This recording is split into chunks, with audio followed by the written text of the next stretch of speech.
Hoje, o Jornal da Câmara recebe um dos mais importantes pensadores internacionais sobre o capitalismo, o sociólogo Göran Therborn, que é professor emérito da Universidade de Cambridge, lança no Brasil o livro Marxismo e Pós-Marxismo. Na Câmara Municipal de Porto Alegre, ele palestrou sobre os novos patamares da política. E nós encontramos Göran aqui no Hotel Everest, no centro de Porto Alegre. Göran, thank you so much for having us. Oh, thank you. I mean, this is a great opportunity to be able to speak to a Brazilian audience.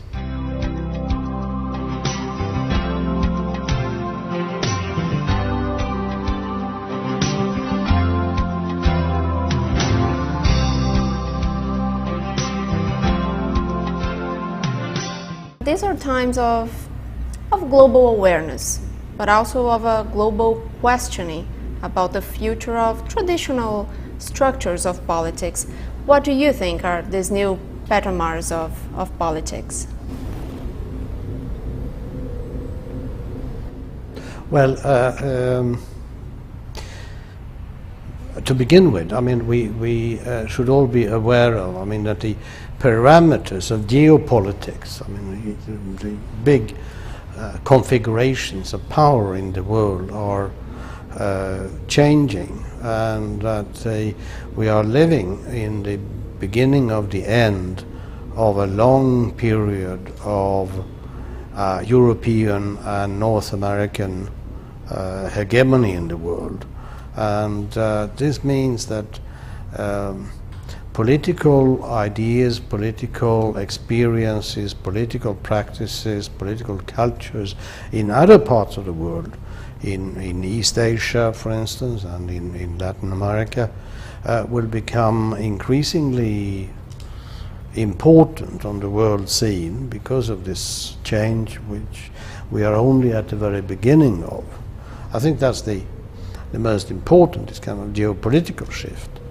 But we have also seen in the last years, I mean, and particularly last year, 2011, I mean, was really an annus mirabilis in political history, the emergence of new political practices, or the return of political practices which most of us, I mean, thought had become obsolete by modern social development.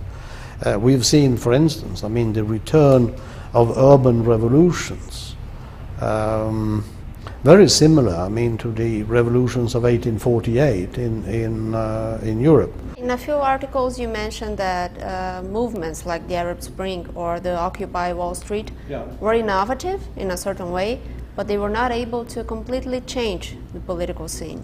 Yes, no, that's certainly true. Like the 1848 revolution, which in Europe, which didn't succeed at that time, it took another couple of decades before it actually resulted in political change. I mean, it's true. I mean, these processes, I mean, the urban revolutions in the Arab world, the new protest movements, I mean, very innovative protest movement like the 15M in Spain, and the much smaller but nevertheless also quite innovative Occupy movement in the United States. They haven't so far, I mean, haven't changed the political game. What they have done, and the Arab revolutions, of course, in particular, is that they have created a very important generational experience.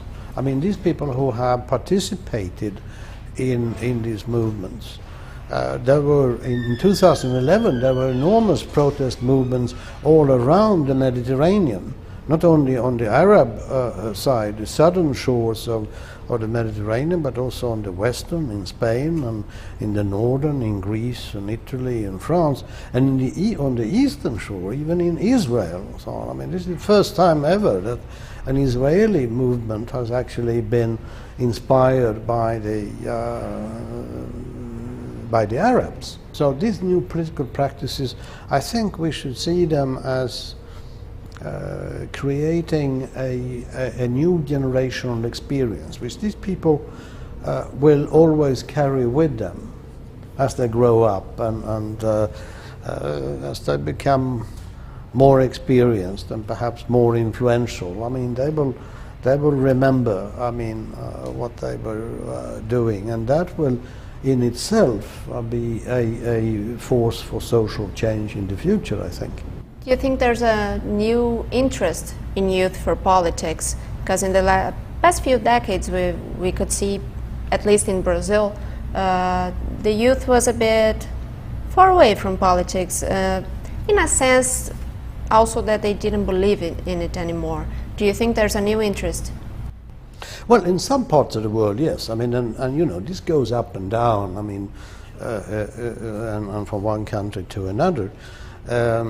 In Latin America, I think, I mean, we saw last year, I mean, one of the most successful new political movements, and which actually is, it hasn't changed the political game yet, but it has shaken the system, and it's very probable that it will actually change the political system in a more participatory, progressive, democratic way.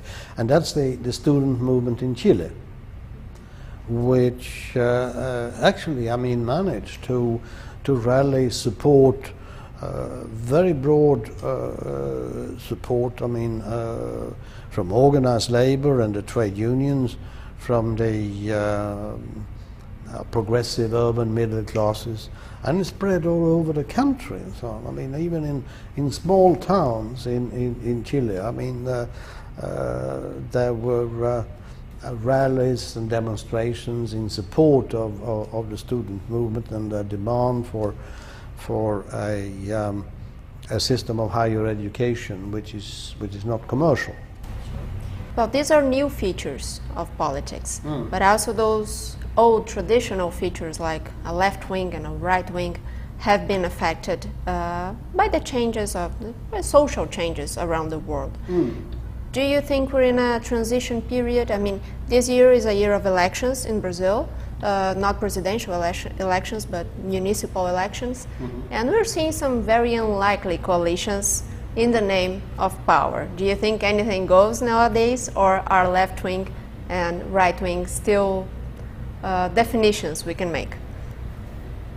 Oh yes, I definitely think that. I mean, that we still have rights and lefts in the world. And of course it is true, not only in Brazil, but in many parts of the world, that at the municipal level, and local level, and so on, I mean, left and right very often, I mean, don't mean that much and so on. But as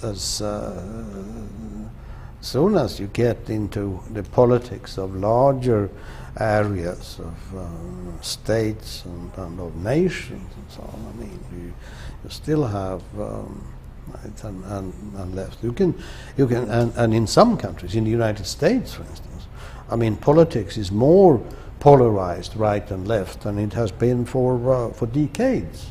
Perhaps, I mean, not since the 1930s and the New Deal. Well, you yourself claim to be a scholar who has not surrendered his left-wing position. How do you define it, and how do you define it nowadays? Define the left wing. Oh, the left. A crucial value of the left is and has always been the equality of all human beings and the equal rights and equal possibilities of all human beings, which means a number of things. I mean, not only a rebellion against the coexistence of enormous enrichment on the one hand and impoverishment or relative deprivation on the other, but also means a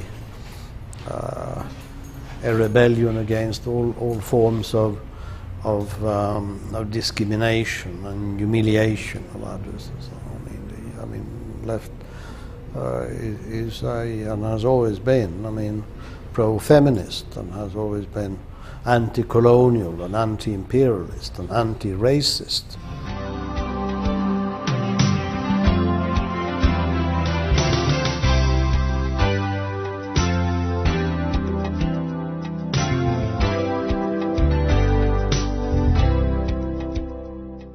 There is of course, a growing socioeconomic polarization between the super rich, the 1%, and the rest of us, the 99%. And what has become increasingly clear to me and has preoccupied me is more and more in recent years is the discovery by social scientists all over the world, and social scientists and epidemiologists, that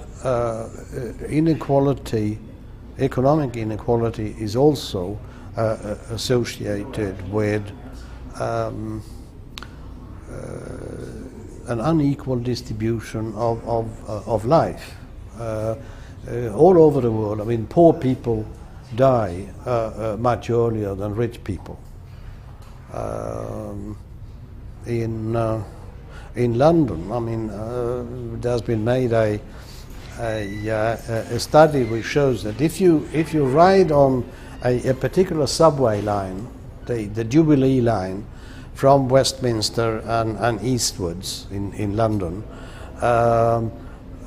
for every stop on the subway line, the male life expectancy goes down by between half a year and 1 year. So this is something, which I think we can say literally, that inequality kills, and that's a very good reason, for not surrendering any left-wing commitment to human equality.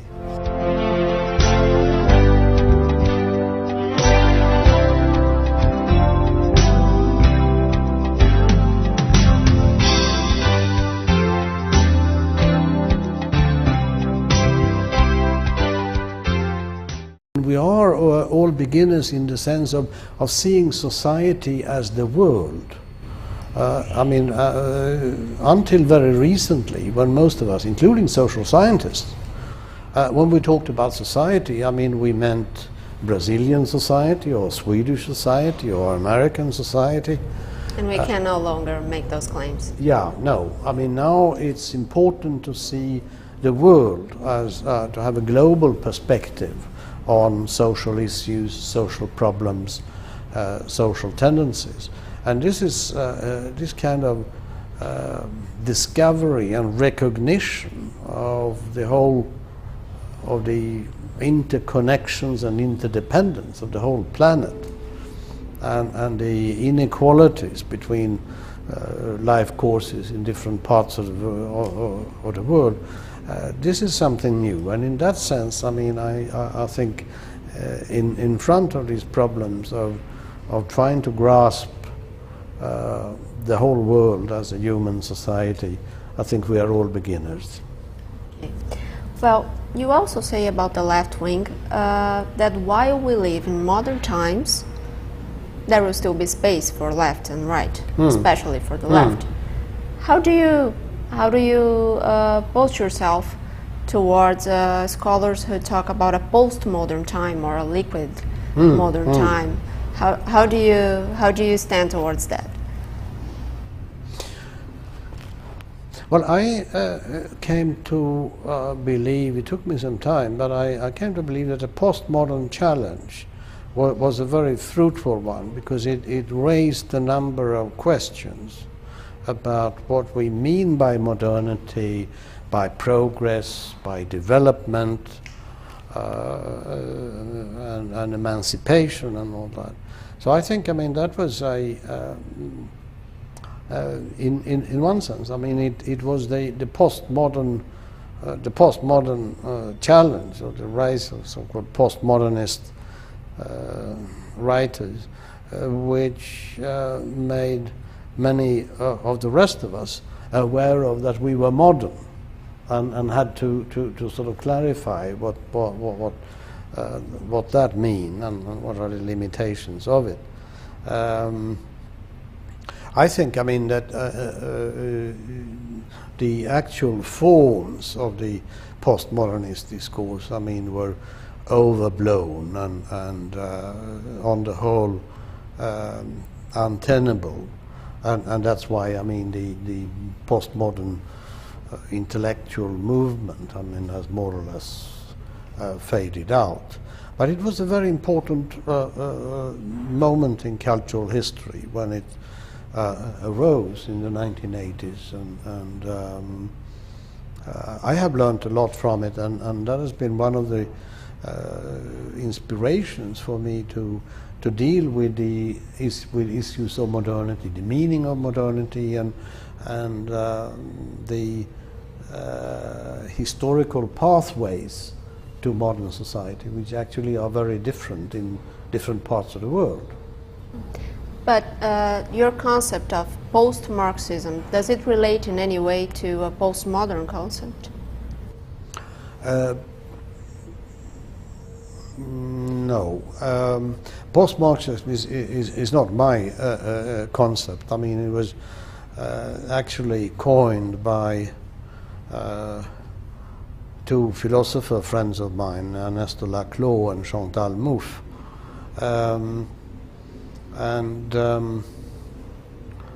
They referred to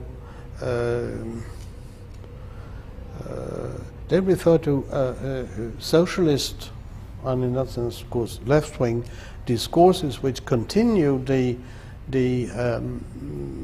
Marxian interest in human emancipation and in socialism, but which went outside the Marxian problematic of industrial class society. That was their meaning of it. It was a very special meaning. I mean, it's wasn't a hostile position to Marxism as postmodernism, but very often was to modernism. I have then borrowed that and used it in a somewhat looser sense, which also includes other people who continue to work on social injustice, on conflicts of capitalism, and so on, but who, for one reason or another, I mean, don't feel much affinity with the actually existing Marxist tradition, like Manuel Castells, for example, or Régis Debray, both of whom, I mean, of course, have a Marxist background. And there's also another thing. I use the word also to draw distinction between Marx and Marxism, because Marxism refers to a kind of a collective identity of a special kind, with both a political and an intellectual identity, and I'm doubtful whether that collective identity will survive in the 21st century, with the new complexities of social structures and social conflict and social that is movements. actually one of the main questions that even Manuel Castells raises in terms of how what he calls the self-mass communication is changing identities, even collective and national identities. Is that one of your main questions for the future also?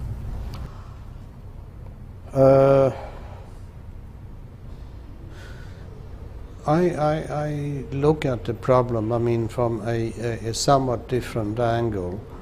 I don't disagree with Castells on that issue, but I think my main preoccupation is somewhat different, because what I'm arguing in this book, from Marxist to post-Marxism, question mark, I mean, the question mark is very important,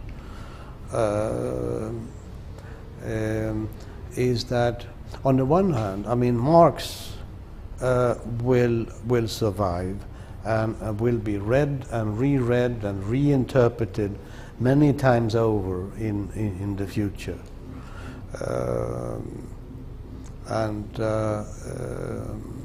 After all, I mean, Marx is a very young thinker. I mean, if you compare him to Confucius or Plato, or a young writer if you compare him to Dante or Shakespeare.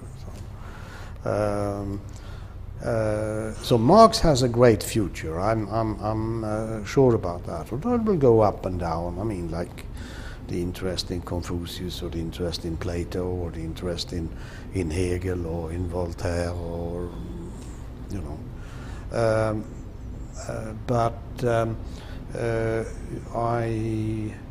I'm more doubtful. I don't claim very strongly about the future of Marxism, but I have my doubts that this collective identity will survive, that people will in the future, say towards the end of the 21st century, will have the same sense of collective Marxist identity as you found in the classical Marxist labor movements of the late 19th century or early 20th century, both of the Second and the Third International. That's my main meaning, to make this distinction between the future of Marx and the future of Marxism. So it's a changing world. Yes. Permanently. Well, I mean, the world is changing and will continue to do so. And often in unexpected ways. So, I mean, one thing I argued in this book, from Marxist to post-Marxist question mark, was that there is nowadays, I mean, much more irreverence in the world, much more critique and much less respect for authority than previously, which is a very good thing, I think. I mean, that's a typical left-wing position. So, I mean, questioning of authorities and disrespect of authorities and so on. But I also, and I think that's still true, and so on, and we have seen that in the new movements, I mean, of 2011. They were all about lack of respect and lack of fear of the rulers and the oligarchs and so on. But I also said that it seems that we have less, but we have more irreverence in the world, but there is perhaps less class, and that was because the experience of Europe and the Americas in the late 20th century. But there I think that we can discern a new turn, which again illustrates how the world is constantly changing and back and forth to some extent. I mean, not coming back, not going in cycles, but we can see now, for instance, I mean, that for the first time for a long, in a long history, the inequality between nations is declining. Although there are some disaster countries, I mean, which are lagging behind. But on the whole, I mean, we have the South marching on, and all the three continents of the so-called global South, I mean, Latin America, Africa and Asia, have now in the 2000s been growing economically faster than the rest of the world. So on the one hand, I mean, we see a tendency for